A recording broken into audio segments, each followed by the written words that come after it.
आपण आता जळगाव कपल या गावामध्ये आहोत. सध्या आज या गावामध्ये जळगाव कपलमध्ये कोट्यावधील भ्रष्टाचाराच्या विरुद्ध आज बेमुदत आमरण उपोषण सुरू आहे आणि उपोषण करत आहे दादा सखाराम गुले. आपल्या बरोबर ते आहेत. आपण त्यांना विचारणार आहोत की हे आंदोलन तुम्हाला का करावं लागलं आणि की तुमची आपण उपोषण करण्याची वेळ तुम्हाला का आली.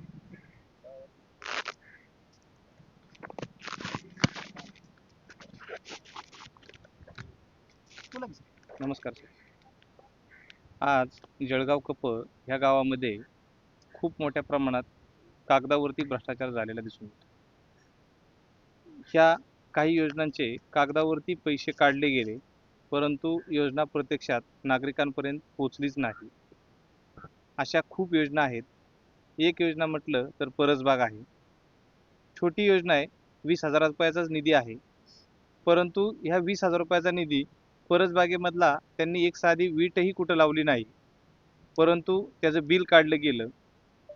दुसरी योजना आहे स्मशानभूमी. स्मशानभूमीची जर तुम्ही अवस्था बघितली, सगळे पेवर ब्लॉक, साईडच्या भिंती सगळं खराब आहे, पूर्ण डिस्टर्ब आहे.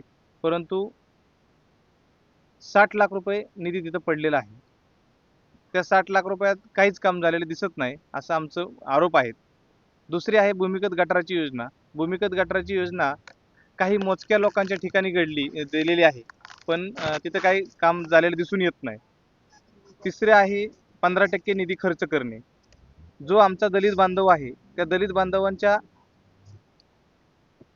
ह्या योजना त्या दलित बांधवांपर्यंत पोहोचवलेल्या नाहीत. 15% निधी तिथं कुठेही खर्च केलेला दिसत नाही. प्रत्येक योजनेमध्ये भ्रष्टाचार आहे. अंगणवाडीमध्ये पाणी फिल्टर बसवण्यासाठी काही वर्षापूर्वी निधी काढला गेला, परंतु तिथं कुठल्याही प्रकारचा अंगणवाडीत फिल्टर बसवलेलं नाही. त्या मुलांना पाण्यापासून वंचित ठेवलं गेलं. परत महिलांसाठी शासनाने सॅनिटरी पॅड मशीन खरेदी करण्याचे आदेश दिले.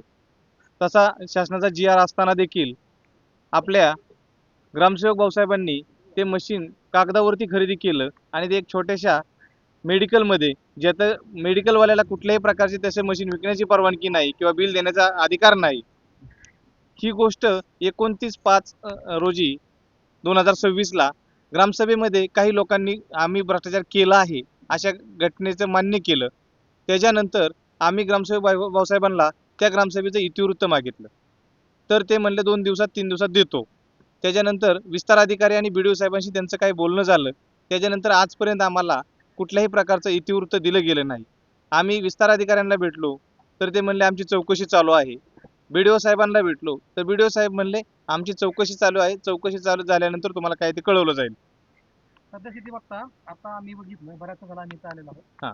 संपूर्ण गाव इथं आपल्याला दिसते. हो. मग सध्या जी लढाई सुरू आहे हो. ती गाव वर्सेस काही ठराविक लोक की गाव वर्सेस पंचायत समितीचे अधिकारी. गाव वर्सेस प्रशासन अशी लढाई आहे. तिथे कुठल्याही व्यक्तीला आम्ही दोष देऊ शकत नाही, कारण आम्हाला वंचित ठेवणारं हे प्रशासन आहे.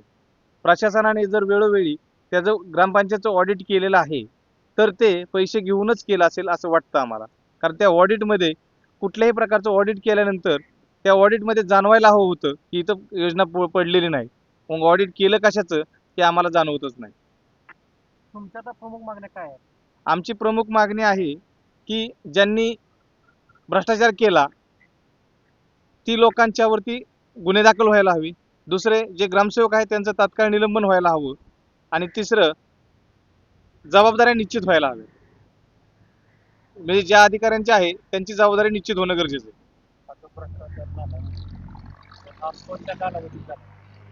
भ्रष्टाचार गेल्या 8 ते 10 वर्षामध्ये पूर्ण झालेला आहे. एवढा निधी 8 ते 10 वर्षामध्ये, टोटल 8 ते 10 वर्षाचा भ्रष्टाचार आहे आणि गावामध्ये खूप मोठ्या प्रमाणात व्यथा निर्माण केलेली आहे. गावावरती एक वेगळ्या प्रकारचं बोधरेशन तयार केलं जातं आणि इथं ग्रामसेवक म्हणजे देव मानला जातो, अशी भूमिका इथल्या ग्रामसेवकांनी केलेली आहे. या विषयावरती बारामतीचे गट विकास अधिकारी यांच्याशी तुमचं काय बोलणं झालं का? गट विकास अधिकारी साहेबांना आम्ही 25-30 लोक जाऊन भेटलो होतो. त्यावेळी त्यांना मी सांगितलं की साहेब, आमची मागणी लवकर तात्काळ ग्रामपंचायत सीज करा, अन्यथा ग्रामसेवक निलंबित करा. तर ते म्हणले मला तसं करता येणार नाही, तुम्हाला जे करायचं ते करा. याबाबत तुम्ही वरिष्ठांकडे तक्रार केली? हो, सभापती महोदयांकडे तक्रार केलेली आहे. ते लेखी स्वरूपात तक्रार केली. सीईओ साहेबांना लेखी स्वरूपात आपण पत्रव्यवहार केला. कलेक्टर साहेबांनाही पत्रव्यवहार केलेला आहे.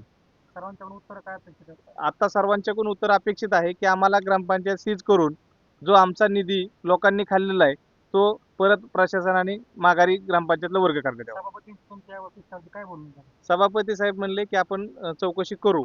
ते पॉझिटिव्ह होते. त्यांनी बीडीओ साहेबांना बोलावून घेतलं, परंतु बीडीओ साहेब काय कोणाचं ऐकण्याच्या मनस्थितीत नाही. येणाऱ्या काळात आता तुम्ही आज उपोषणाला बसलाय, तर इथं पुढची रणनीती काय असेल? तिथून पुढे आपण लोकशाहीच्या मार्गानेच आंदोलन करू. आम्ही लोकशाहीला मानणारी लोक आहोत. लोकशाहीच्या मार्गाने स्थळ आम्ही स्मशानभूमी त्यासाठीच निवडलंय की जर कोणी आमच्याकडे बघायला आला की बाबा ह्या लोकांनी काहीतरी वेगळं करतायत म्हणून आम्हाला स्मशानभूमी निवडावी लागली, तर ते दिसावं म्हणून स्मशानभूमी निवडली. तिथनं पुढची रणनीती काही नाही. आम्ही लोकशाहीच्या मार्गानेच आंदोलन करू. कोणत्याही प्रकारचं हे करणार नाही, गैरवर्तन होणार नाही आमच्याकडून.